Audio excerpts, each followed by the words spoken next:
Jadi, poin paling krusial di sini ada pada kata kesepakatan, seperti yang disyaratkan dalam pasal 1320 KUH Perdata. Kontrak yang sah itu pasti mencakup kesepakatan soal lokasi penyelesaian sengketa di kemudian hari. Kalau dari awal almarhum dan pihak bank udah salaman dan sepakat, oke nih, kalau kedepannya ada masalah kita selesaikan di Pengadilan Negeri Jakarta Selatan, misalnya, ya ahli waris gak bisa dong tiba-tiba main hakim sendiri narik bank ke BPSK, mentang-mentang statusnya konsumen, itu nggak serta-merta ngasih hak istimewa untuk robek kontrak sah yang udah disepakati. Terus pertanyaannya, gimana kalau ahli warisnya tetap ngeyel? Dan BPSK-nya terlanjur ngeluarin putusan yang membebaskan utang? Wah, siap-siap aja. Ini justru bakal jadi bumerang yang mantulnya keras banget. Pihak bank tuh udah pasti bakal ngelawan dengan ngajuin keberatan ke pengadilan negeri.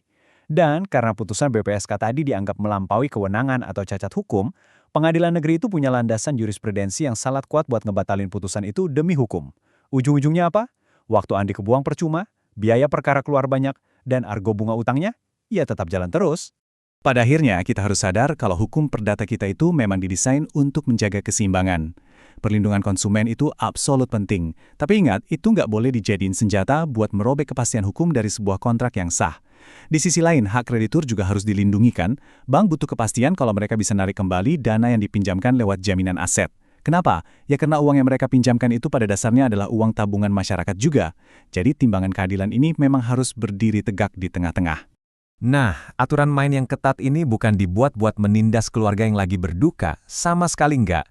Aturan ini justru ada buat menjaga supaya ekosistem finansial negara kita tetap sehat dan stabil. Jaminan yang diwariskan itu harus tetap jadi objek pelunasan yang aktif. Coba bayangin, kalau jaminan warisan nggak bisa dieksekusi gitu aja setiap kali ada debitur yang meninggal, wah, sistem perbankan nasional kita bisa runtuh berantakan. Hukum menuntut supaya setiap pelaksanaan perjanjian perdata itu dilakukan dengan asas iktikat baik, mulai dari saat meminjam sampai pada tahap pelunasan oleh generasi penerusnya.